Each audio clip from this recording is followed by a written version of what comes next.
నిర్మల ప్రేమతోడను వాటిని ఆచరించులాగున మా అందరినీ ఆశీర్వదించు. అట్టి ఆచరణ యొక్క జీవన శైలిలో జీవించున్నట్లు మా అందరినీ అనుగ్రహించు. అవతార్ మెహర్ బాబాకి జై.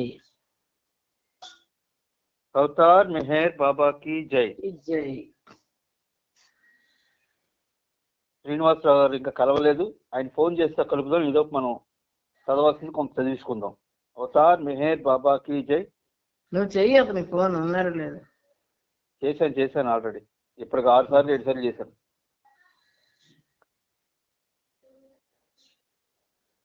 ఈ రోజు కూడా ప్రభు చరిత్రం, మెహర్ ప్రభు చరిత్రం 10వ భాగం 4451 పేజీలో లాస్ట్ పేరా వరకు చదువుకున్నాం. అక్కడి నుంచి ఈ రోజు కొనసాగిద్దాం. అవతార్ మెహర్ బాబాకి జై.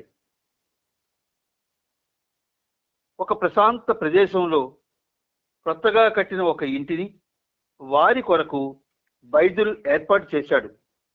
ఆ ఇంటి పొరుగునే ఉన్న హరిశ్చంద్రవర్మ అనే వ్యక్తి చిరునామాకే ఉత్తర ప్రచిత్రాలు, టెలిగ్రాములు నడిచాయి.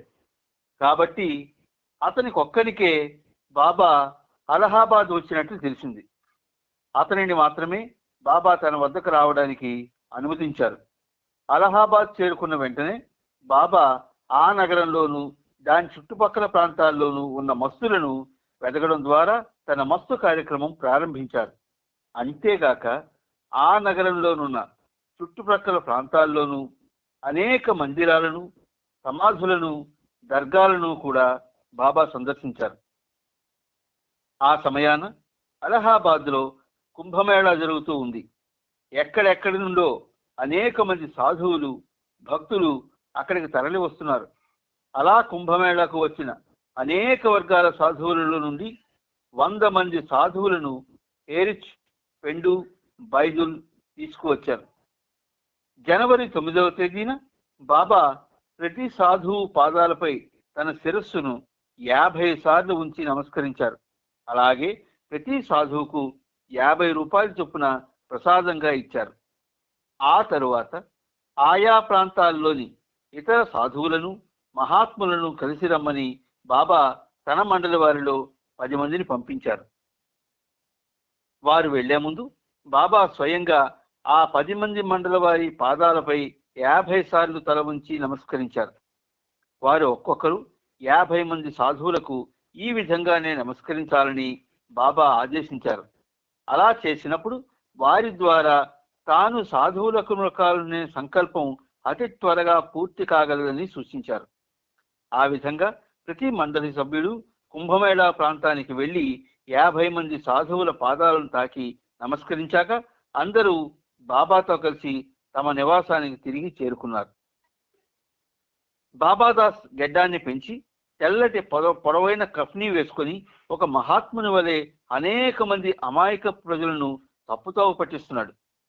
బాబా అతన్ని సదాశివ్ పటేల్తో త్రివేణి సంగమానికి పంపి తల, గెడ్డం, శరీరంపై ఉన్న వెంట్రుకలను పూర్తిగా క్షవరం చేయించి తీసుకురమ్మన్నారు. బాబా అతని కోసం ఒక ప్యాంటు, కోటు కుట్టించి దానిని అతనికి అందిస్తూ, నేను నీకు బాబా దాస్ అంటే బాబాకు దాసుడు అన్న భావనతో అని పేరు పెట్టాను.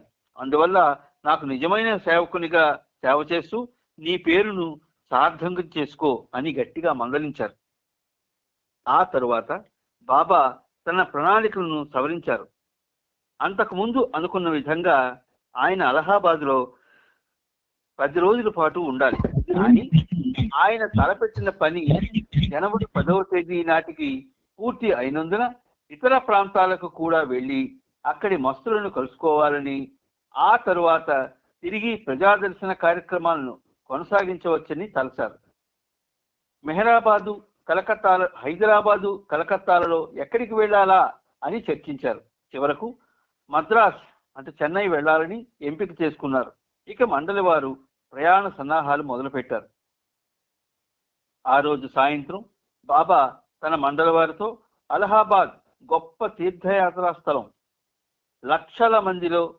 లక్షల సంఖ్యలో యాత్రికులు అక్కడికి వస్తారు.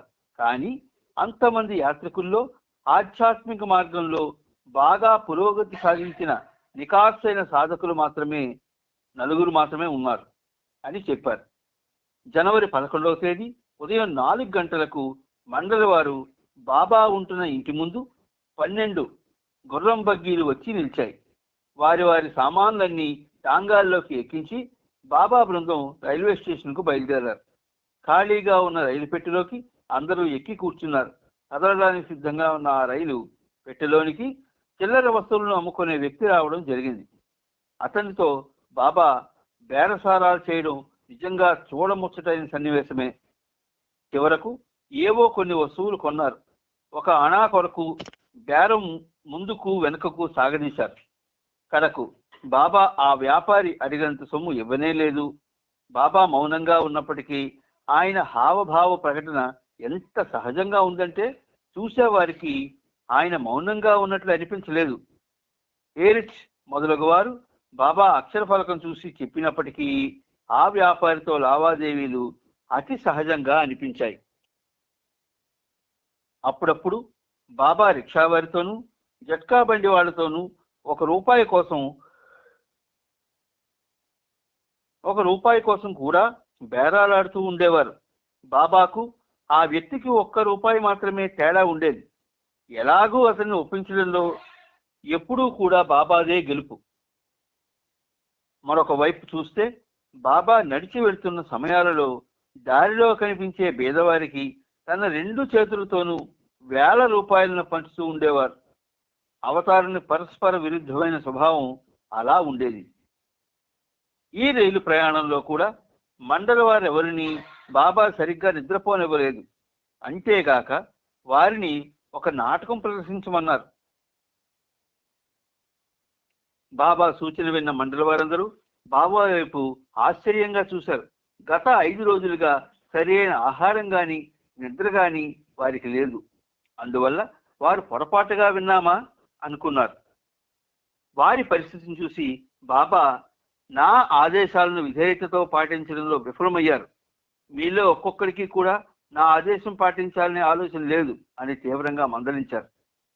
వారంతా బాబా మాటను ఖండిస్తూ, అది కాదు బాబా, జనంతో నిండి ఉన్న ఈ రైలు పెట్టెలో ఎటువంటి నాటకం ప్రదర్శించాలా అని ఆలోచిస్తున్నాం అన్నారు.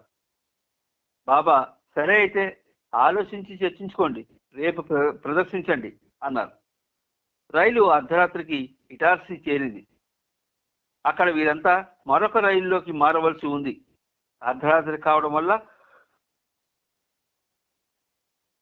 వెయిటింగ్ రూమ్లన్నీ ప్రయాణికులతో నిండి ఉన్నాయి. బాబా తన మండలితో స్టేషన్ ప్లాట్ఫామ్ మీద ఒక మూల కూర్చున్నారు. తెల్లవారుజామున 4 గంటలైంది. బాబా డాక్టర్ ఘనీని గుర్తు చేసుకున్నారు. అతనికి కొన్ని విషయాలు ఇచ్చి వాటిపై ఒక గజల్ కూర్చోమని ఆదేశించాను. కానీ అతను వెళ్ళిపోయాడు. ఇప్పుడు ఆ గజల్ని ఎవరో ఒకరు రాయాలని నా ఆకాంక్ష అంటూ రంజు గజలు వ్రాయడానికి ప్రయత్నించాడు. కానీ వాళ్ళు ఎక్కవలసిన రైలు ఇంతలోనే రాబోతోంది. అందువల్ల వ్రాయలేకపోయాడు. Delhi Madras grand trunk express లో వారికి చోటు దొరికింది. రైలు ఎక్కాక బాబా మండలి వారితో, నేను నిన్న అడిగిన నాటకం గజల్ ఈ రోజుకి తయారై రంజు గజలు వ్రాయడం పూర్తి చేశాడు. ఠాకే, పెండు మొదలైన మిగిలిన వారితో కలిసి నాటకం వేశారు. అది ఒక హాస్యంతో కూడిన హత్యానేర విచారణ. ఢాకేకి స్వతహాగా లాయర్ వృత్తి. ఈ నాటకంలో లాయర్గా నటించి ముద్దాయిని రక్షిస్తాడు. అతడు నిర్దోషిగా బయటపడతాడు. మొత్తం నాటకం అంతా బాబాకి చాలా వినోదం కలిగించింది. ఆ విధంగా బాబా అందరినీ ఏదో ఒక పనిలో నిమగ్నం చేసి మేలుకొని ఉండేలా చేశారు. జనవరి 12వ తేదీ మధ్యాహ్నం రైలు నాగపూర్లో ఆగింది. బాబా ఆదేశానుసారం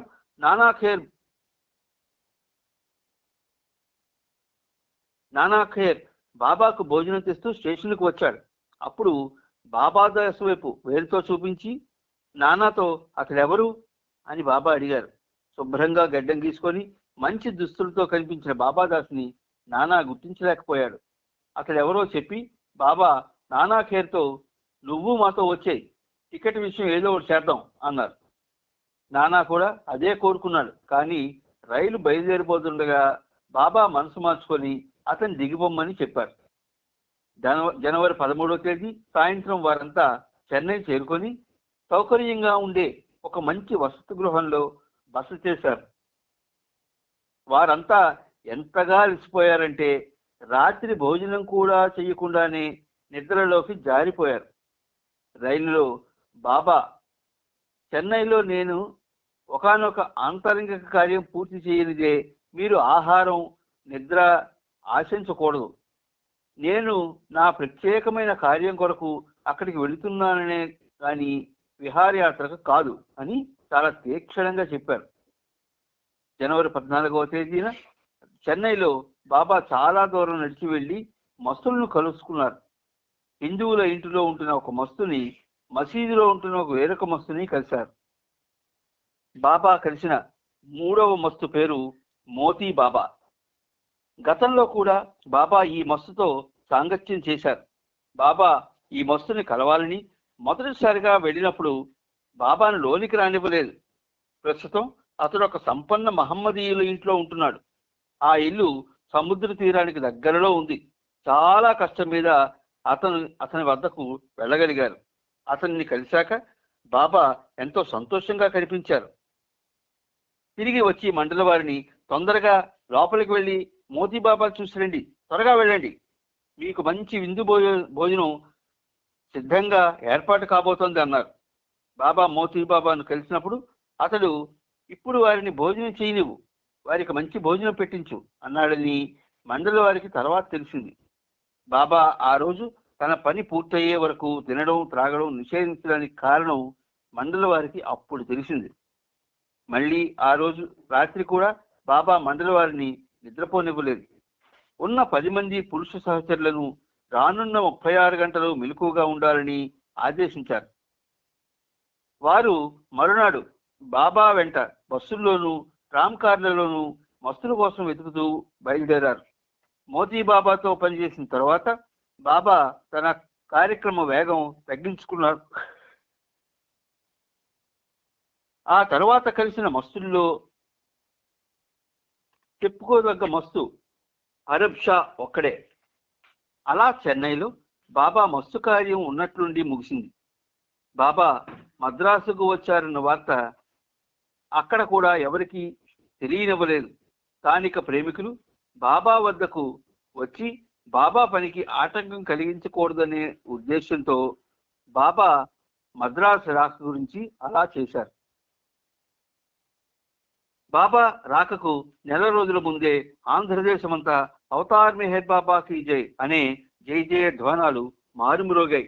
అంతేకాదు, బాబా అవతారుడని బహిరంగంగా తొలిసారి ప్రకటించబడడం ఆంధ్రదేశంలోనేనని గర్వంగా చెప్పవచ్చును.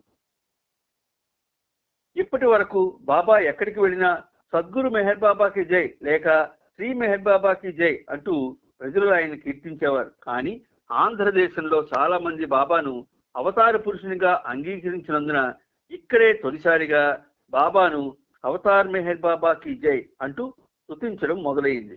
ఆ తర్వాత కాలం నుండి ప్రతి చోట కూడా ఈ విజయనాదమే మారుమ్రోగింది.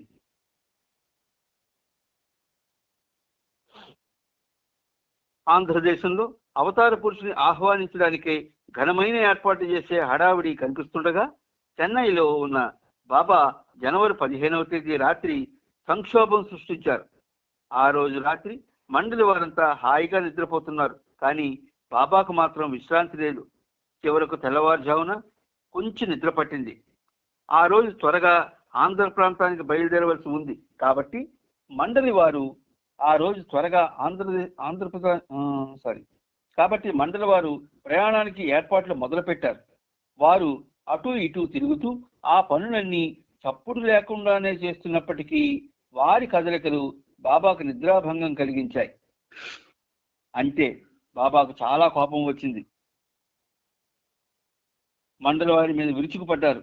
మీ పనులు, మీ కదలికలని అవసరమేనని నాకు తెలుసు. కానీ నా గురించి మీలో కొంచెమైనా ఆలోచన ఉండుంటే మీరు మరింత అప్రమత్తులై ఉండేవారు. మరింత అవగాహనతో తగిన జాగ్రత్తలు తీసుకొని మౌనంగా పనిచేసుకునేవారు అంటూ వారిని గంటల తరబడి అలా నిందిస్తూనే ఉన్నారు. బాబా నిందలకు మండలి ఎంత గాయపడ్డారంటే తమను తాము మర్చిపోయారు. మండలిలో సాధారణంగా ఎప్పుడు ఎంతో సహనం వహించి ఎట్టి ఫిర్యాదులు చేయని వ్యక్తి కూడా బాబా మాటలను ఓర్చుకోలేకపోయాడు. ఇంతకీ బాబా తన సొంత కారణాల వల్ల ఉద్దేశపూర్వకంగానే వారి అంతరంగాలను కుదిపి గందరగోళం సృష్టించారు. ఆ రోజంతా ఎంత మాత్రం విరామం ఇవ్వకుండా బాబా వారందరినీ నిందిస్తూనే ఉన్నారు. ప్రతి చిన్న తప్పును, ప్రతి చిన్న పొరపాటును కూడా బయటకు లాగి నిందించడం జరిగింది. మండలి వారితో కొందరు, బాబా నీకు విధేయులుగా ఉండడం అసాధ్యం. మరికొందరు, బాబా నిన్ను విధేయతతో అనుసరించడం మరీ కష్టం. ఇంకొంతమంది, బాబా బాబా నీవు కోరినంతగా లొంగి ఉండడం మా వల్ల కావడం లేదు. మేము కేవలం మామూలు మానవులు కాదు. మా అంకిత భావం, మా సర్వసమర్పణ నీవు కోరినంత స్థాయిలో లేనందున మేము వెళ్ళిపోవడమే మంచిది అంటూ తమ మనోభావాలను వ్యక్తపరిచారు. గంటల తరబడి బాబా కోపంతో ఊగిపోతూ ఉద్ధృతమైన తుఫాను సృష్టించినప్పటికీ దిగువ విషయాన్ని వివరిస్తూ కొద్ది నిమిషాల్లోనే ఆ ఉద్రిక్తతను ఉపశమనింపజేశారు. ఫలితం సంతృప్తిగా ఉన్నా లేక అసంతృప్తిగా ఉన్నా మీలో ప్రతి ఒక్కరూ శక్తి వంచన లేకుండా చేస్తున్న కృషికి నేను చాలా సంతృప్తి చెందాను.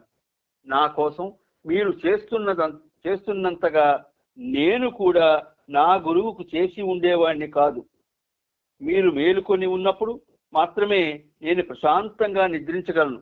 కాబట్టి విజయవాడలో మీరు రాత్రి అంతా మెలకువగా ఉండి తీరాలి. అలా మీరు మేల్కొని ఉంటేనే ఆంధ్ర ప్రాంతంలో నేను ముందు ముందు చేయబోయే మహత్తర కార్యం కోసం తగిన విశ్రాంతి తీసుకోగలుగుతాను. నా యథార్థ స్థితి గురించి మీకు తెలియదు. నా యథార్థ రూపాన్ని మీరు చూడలేదు. మీరు చూసే ఈ శరీరం వాస్తవమైన నేను కాదు. మీరు వింటుంది నన్ను కాదు. భగవంతుడు అంటే భౌతికమైన ఉనికి కాదు. భగవంతుడు సర్వమై ఉండి సర్వత్రా శాశ్వతంగా ఉంటాడు. ఈ మెసేజ్ ఎక్కడో 2880 పేజీలో కూడా దీనికి సంబంధించి ఇచ్చారట. అక్కడ మెన్షన్ చేశారు. నేను భగవంతుడిని, మీరు భగవంతుడు కాకపోవడం ఏమిటి? నాకు ఆ విషయం తెలుసు, మీకు విషయం తెలియదు. మీరంతా కూడా మీ శరీరాలు కాదు. ఒక కాలు కానీ చెయ్యి కానీ తెగిపోయినప్పటికీ ఎప్పటిలాగే నేనే ఈ శరీరం అని మీరు అనుభూతి చెందుతూనే ఉంటారు. పసిబిడ్డడిగా ఉన్నప్పుడు మీరు ఒక బాలుడిగా పెరుగుతున్నారు. ఆ తర్వాత బాలుని స్థితి నుండి ఒక మనిషిగా పెరిగి అలాగే కొనసాగుతూ వృద్ధులవుతారు. మీరు మారుతారు. అలాగే మార్పు చెందుతూనే ఉంటారు. అదే సమయంలో మీరుగానే ఉంటూ అదే స్థితిని అలా అనుభూతి చెందుతూనే ఉంటారు. నేను ఈ శరీరాన్ని అనే భావనను ఏమాత్రం హెచ్చుగా కానీ తక్కువగా కానీ అనుభూతి చెందకుండా నేనుగా ఉన్నాననే భావన నిరంతరం మీలో కొనసాగుతుంది. నీ ఉనికిలో ఏ మార్పు ఉండదు. ఎప్పుడు ఒకే విధంగా తీసుకుంటుంది. అది ఒకే విధంగా ఎంతగా ఉంటుందంటే గాఢంగా నిద్రిస్తూ ఉన్న నీ ఉనికి యొక్క కొనసాగింపుకు ఏ విధమైన భంగము కలుగలేదని తిరిగి తెలివిలోనికి వచ్చిన మరుక్షణం నుండి నీ అస్తిత్వాన్ని అనుభూతి చెందుతావు. దీనికి కారణం అస్తిత్వం అనంతమైనది, శాశ్వతమైనది. అది ఒక నిరాఘాటమైన సంపూర్ణత్వం. అందువల్లనే నిన్ను నీవు ఒకనాటి నీవుగానే ఎప్పుడూ అనుభూతి చెందుతూ ఉంటావు.